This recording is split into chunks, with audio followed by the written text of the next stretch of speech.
Right now, though, it is time to bring in folks that bring us information 24 hours a day, 7 days a week on the web, and that is the BerkshireEdge.com, the BerkshireEdge.com.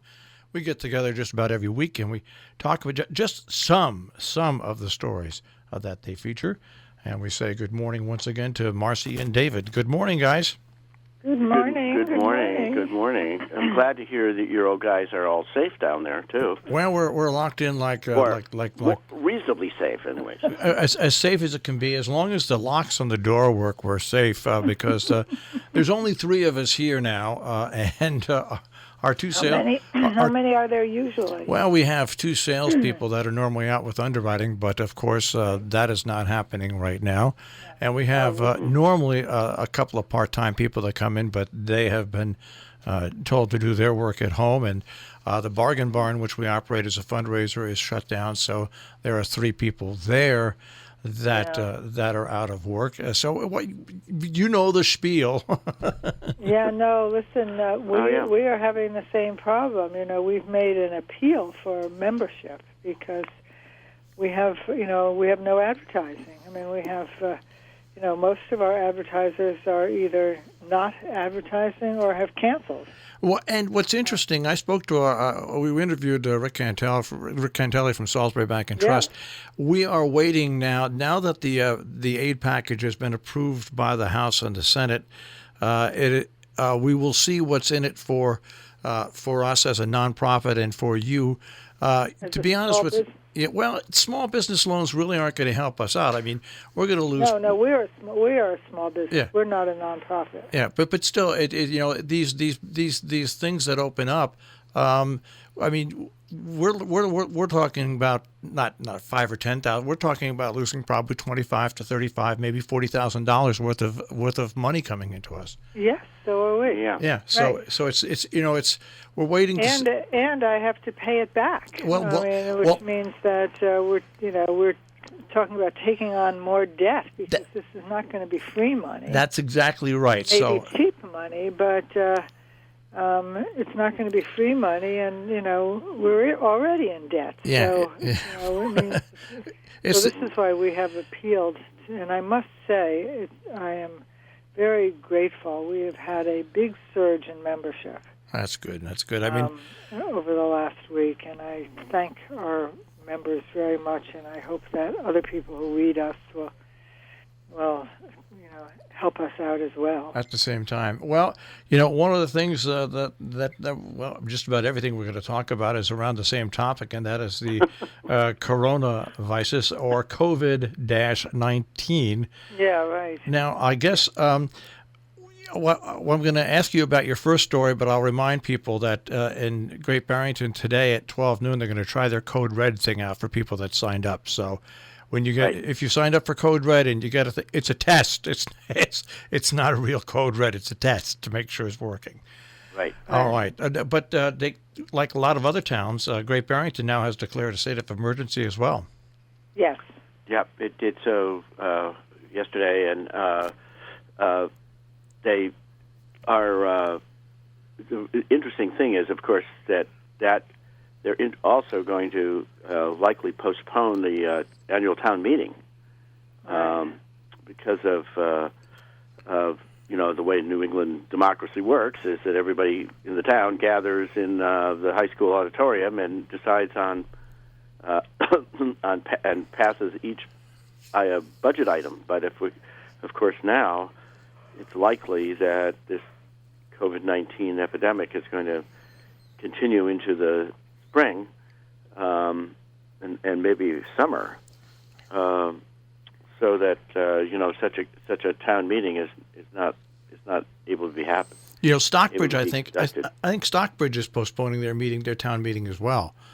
Yeah, but and we're having the same problem down here. The governor has given towns the authority to put together budgets and have people online.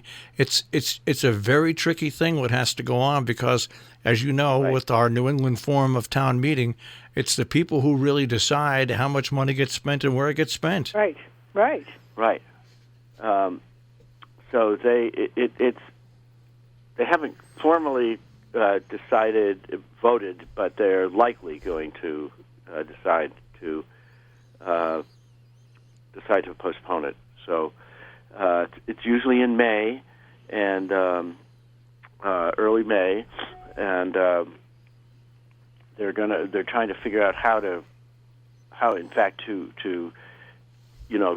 practice physical distancing and at the same time have the town meeting. Yeah, so the selectmen themselves have had a problem too, because in their meeting, how can they practice this distancing at the same time have their weekly meetings? Well, they have. They had last night. They had a town meeting. 3 of them were there. Oh, actually, 2 select board members and the town manager. They sat at least 6 feet apart from each other. Several other people phoned in, and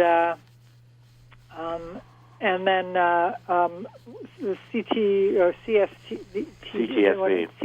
the local public access channel, taped it so that we can also, and it's streamed so we can watch it. Well, it's interesting. Only a half hour long. Nobody there in the audience. It's interesting the way that all this has to go down. You've got, the second story, which is as important as the first and what we were talking about. Not only us as small businesses, as media, but everybody else that has a small business, whether it's a restaurant or a store. Right now, if they are not on the allowed to be open list, every day that they're closed, they're losing lots of money. That's right, and they're laying off their workers, which is that's true. And this is a real. I mean, people I think are stunned right now, but it's going to be a real disaster economically, I'm afraid.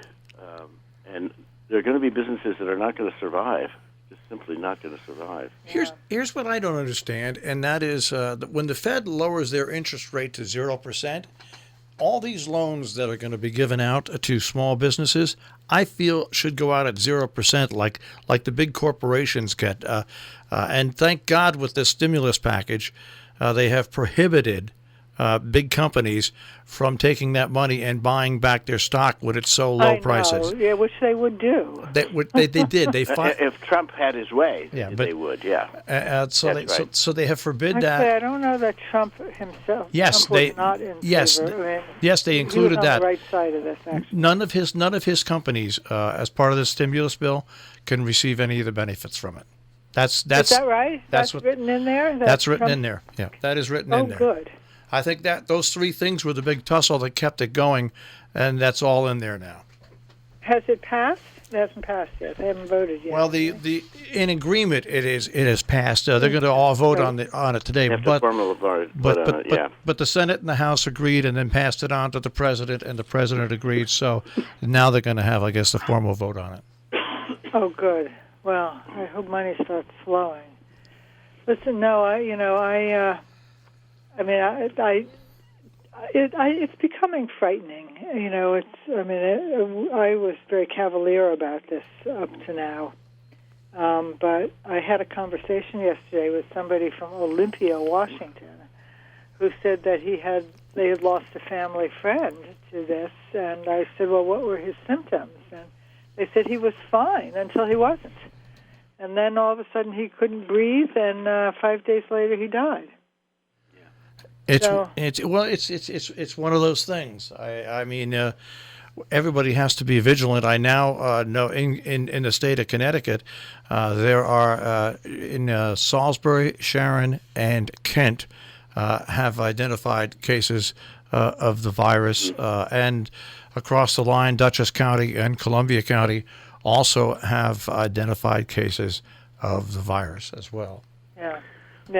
Well, we should mention that our stories are about the coronavirus are taken in the context that Governor Baker declared a state of emergency. So himself, and so the state is in a shutdown itself. So the selectmen are operating within that context of this is a statewide a statewide effort to slow this transmission of this virus. And people Right. should also understand that the stories that we do on the radio and that you also do at the BerkshireEdge.com are snapshots in time. Right. This is It such keeps changing. it's such a fast-changing event. It's Right. No, evolving. that's a very good point. And Right. so people really have to. People are not as used to, shall we say, time stamping as they should be. It's like, okay, that was then. Now you got to move forward. This is this. Marcy, You know, David, it changes. I tend to think people think that we have huge staffs out there covering everything, and we don't. It's Well, basically I know. all of us You know, doing the work. We are stretched. Yeah. You know, You we've think? put our freelancers on semi-hiatus. You know, we've got a tiny staff. Yeah. We know.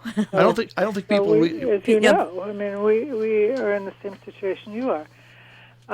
So- The other thing that I am finding disturbing, I mean, it's not in the Edge, but it was sent to me by a second homeowner friend of mine who is here from New York, and she said that there was something on there's a Great Barrington Facebook page, and there was a very nasty comment about all the New Yorkers. Oh, well, I saw it. I saw it. Did you? And we it's not posted locally, but I saw it, and it was reposted on a couple of pages, and it is. It basically blames New Yorkers that come up here for bringing the virus with them. And what people have to realize, when the New Yorkers left New York because of the way the federal and national government has handled this, if they did come up here, they had no idea they had the virus Of course. when they came up here weeks ago. And now, hopefully, everyone who has come up in the last, over the weekend and whatnot, understands that they do need to self-quarantine. Well, everyone I know, I mean, obviously I know a lot of people with second homes here, Sure. and all the ones I've spoken to are self-quarantining. Yeah. I mean, my cousin, who was going to come over here for dinner last week, decided she better not.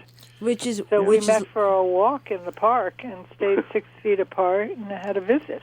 And you're just Right. in terms of being friendly.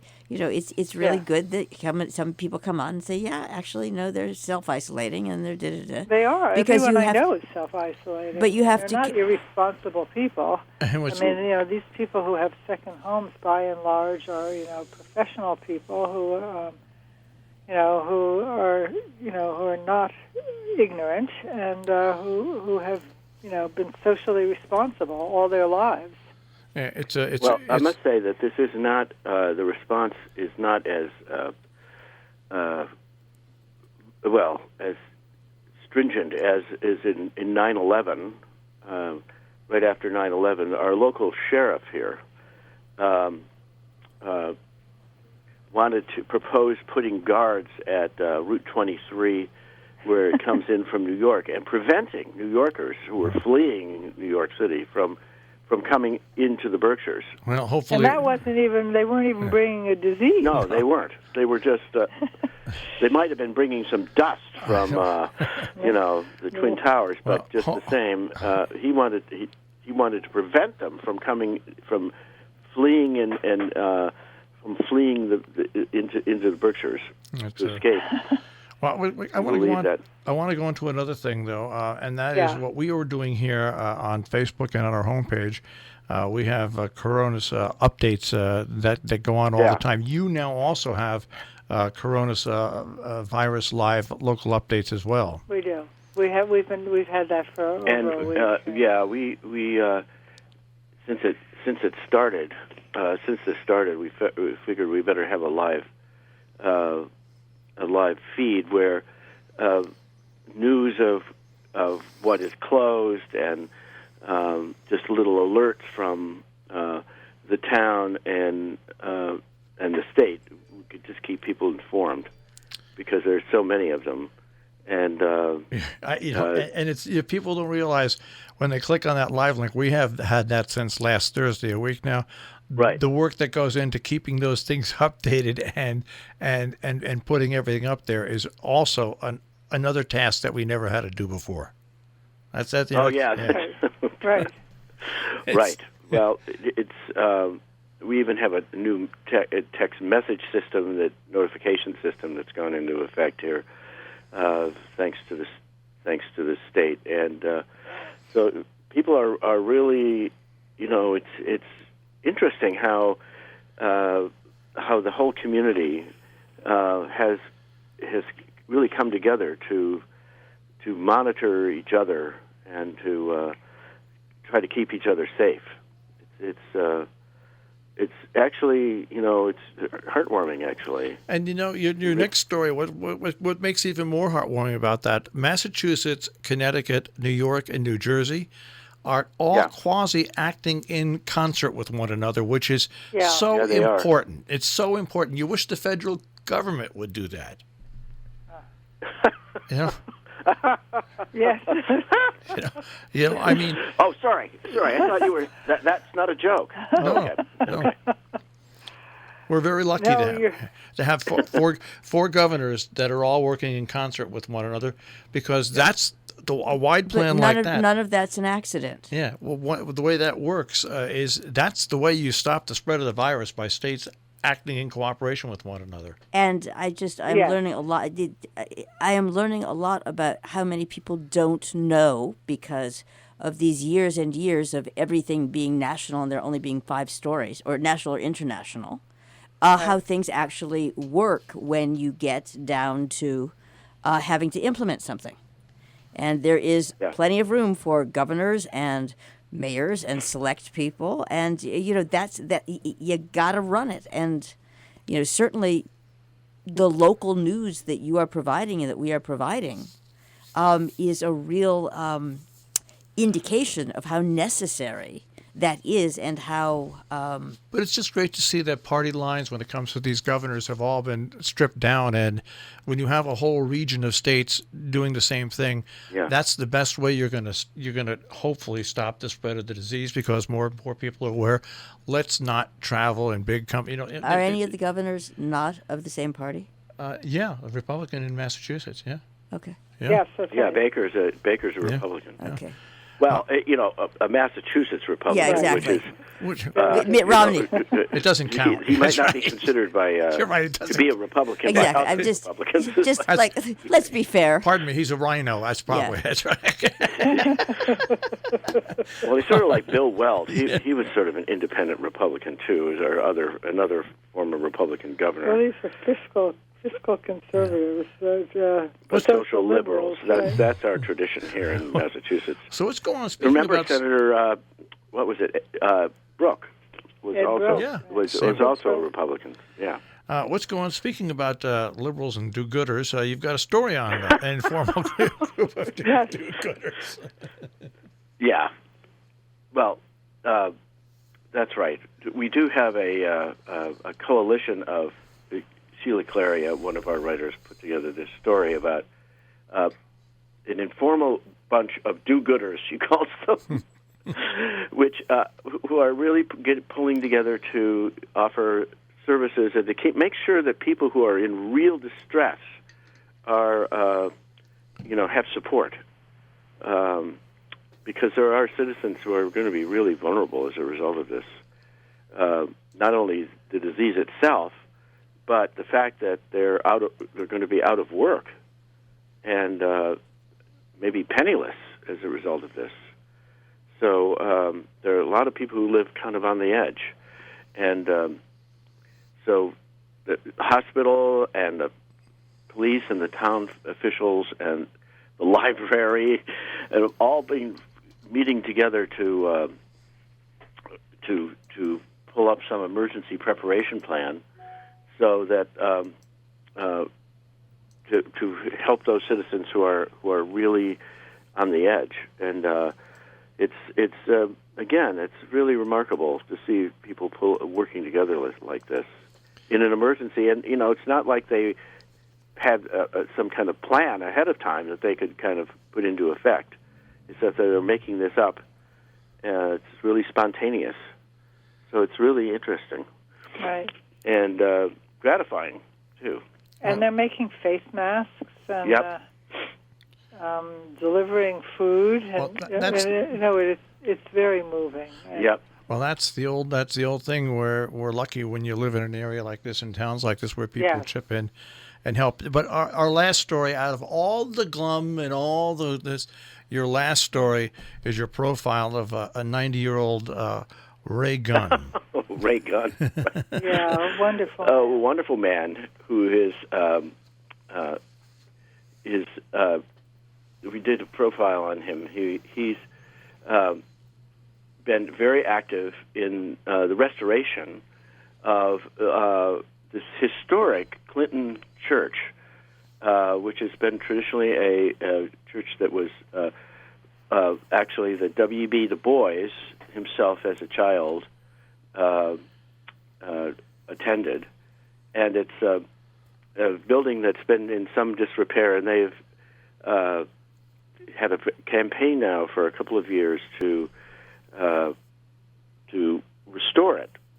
And it's been people have really stepped up and helped maintain this wonderful little church that's tucked away in a neighborhood of Great Barrington. But it's quite a historic church that has served the African American community here for many, many, many years. And as I say, it's W.E.B. Du Bois, when he was here, attended that church. So Right. I'm glad to see people, this wonderful story about Ray, who's 90 years old, and talk about his life here in the Berkshires. All right. So it's a look at our a part of the community that we don't always see. All right. Right. Well, as we wrap up, I want to once again remind people about your coronavirus updates. The BerkshireEdge.com/coronavirus -live-local -updates. But it's, Right. or just go to the BerkshireEdge.com, the BerkshireEdge.com, and the link is right there. But these are important links to have, and this is why having local media is so important Critical. Absolutely. and critical in times like this. And we just said to you guys, For you guys too. Yeah. We're all doing this together to help our communities stay safe, and we all and need informed. community support. absolutely. We So do. that we can keep doing this. and there's something comforting too, about knowing that we are a community, That's exactly that we're right. not just living in our little silos without anybody. That can be a sense of loneliness, actually. Right. But this pulls everyone together. Well, keep safe, you two, and we'll speak to you next week, Yeah, you okay? too. Take care. Yeah. Thank you very much. Talk to you next week. Hopefully, we'll have better news. That's exactly right. Right. Take care. That is the Berkshire Edge on air. You'll find them at the BerkshireEdge.com.